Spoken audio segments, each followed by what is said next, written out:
तो इस वर्ष का इस प्रकार जो वार्षिक बजट पिछले वर्ष की तुलना में 30,694 करोड़ रुपए ज्यादा है, जो विगत वर्ष की तुलना में 9.685% ज्यादा है। यह निश्चित रूप से बिहार की आर्थिक तरक्की, ग्रोथ और आने वाले समय में मजबूत आर्थिक संरचना को दर्शाता है। इस वर्ष का स्थापना और प्रतिबद्ध व्यय का बजट अनुमान 2,25,434 करोड़ रुपए है और वार्षिक स्कीम का कुल बजट अनुमान 1,22,155 करोड़ रुपए है। इस वर्ष राजस्व और पूंजीगत व्यय कुल क्रमशः 2,84,133 करोड़ रुपए और 63,455 करोड़ रुपए। विकासात्मक व्यय में वृद्धि करके इस बार 2,31,267 करोड़ रुपए रखा गया है और गैर विकासात्मक व्यय को 1,16,322 करोड़ रुपए रखा गया है। इस वर्ष पिछले वर्ष की तुलना में 11.04% ज्यादा पूंजीगत प्राप्तियां होने की संभावना है, जो इस वर्ष का आकलन 62,475 करोड़ रुपए में रखा गया है। इतना ही नहीं, बिहार राज्य तीव्र गति से अपने आंतरिक संसाधनों में भी वृद्धि कर रहा है और आंतरिक संसाधनों में ग्रोथ के कारण राज्य के अपने स्रोतों से कर का राजस्व इस वर्ष में 65,800 करोड़ रुपए अनुमानित है, जो पिछले वर्ष की तुलना में 6,280 करोड़ रुपए अर्थात 10.55% ज्यादा है।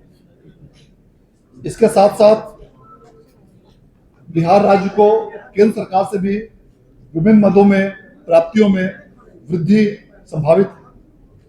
कुल मिलाकर हमारा लोक ऋण का शेष 3,88,554 करोड़ रुपए रहने का अनुमान है और इस प्रकार अन्य दायित्वों के साथ यह सकल राज्य घरेलू उत्पाद, जो कि आगामी वर्ष के लिए 13,09,155 करोड़ रुपए अनुमानित है, उसका 34.05%।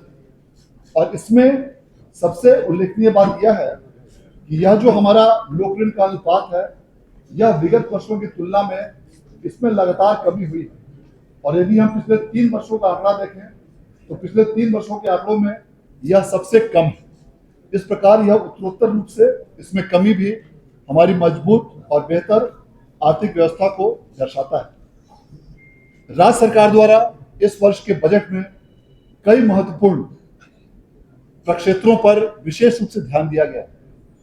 राज्य सरकार द्वारा 7 निश्चय 3 के अंतर्गत जो 7 महत्वपूर्ण निश्चय, दुगना रोजगार, दुगनी आय, समृद्ध उद्योग, सशक्त बिहार, कृषि में प्रगति, उन्नत शिक्षा, सुलभ स्वास्थ्य, मजबूत आधार, आधुनिक विस्तार और सबका सम्मान, जीवन आसान, इन सभी 7 निश्चयों के लिए विशेष रूप से इस बार बजट में प्रावधान किए गए हैं। अन्य प्रक्षेत्रों के साथ साथ औद्योगिकीकरण इस बार का प्रमुख एजेंडे में से सम्मिलित है। इसके साथ साथ शहरी क्षेत्रों का विस्तार, सुलभ संपर्कता, पर्यटन और इको टूरिज्म, चतुर्थ कृषि रोड मैप और उसके साथ साथ स्वास्थ्य और शिक्षा, इन सभी क्षेत्रों में भी पर्याप्त प्रावधान आगामी बजट में किया गया है, ताकि राज्य सरकार की महत्वपूर्ण और महत्वाकांक्षी योजनाओं के लिए किसी भी प्रकार की धन की कमी नहीं हो।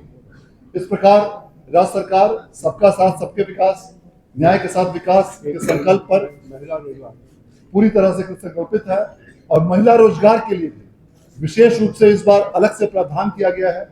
और राज्य सरकार ने जो विगत वित्तीय वर्ष में कई महिलाओं को लगभग 15,000 करोड़ रुपए से अधिक का जो ऋण वितरित किया था, उसी को आगे बढ़ाते हुए इस वर्ष के बजट में भी पर्याप्त प्रावधान किया गया है और राज्य सरकार की घोषणा के अनुसार उन्हें समुचित रूप से आगे भी सहायता उपलब्ध कराई जाएगी।